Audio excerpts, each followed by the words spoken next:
In alto c'è un pino distorto, sta intento ed ascolta l'abisso, col fusto piegato a balestra, rifugio d'uccelli notturni, nell'ora più alta risuona d'un battere d'ali veloce.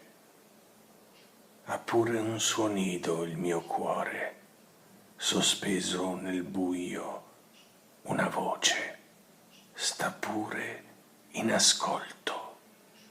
La notte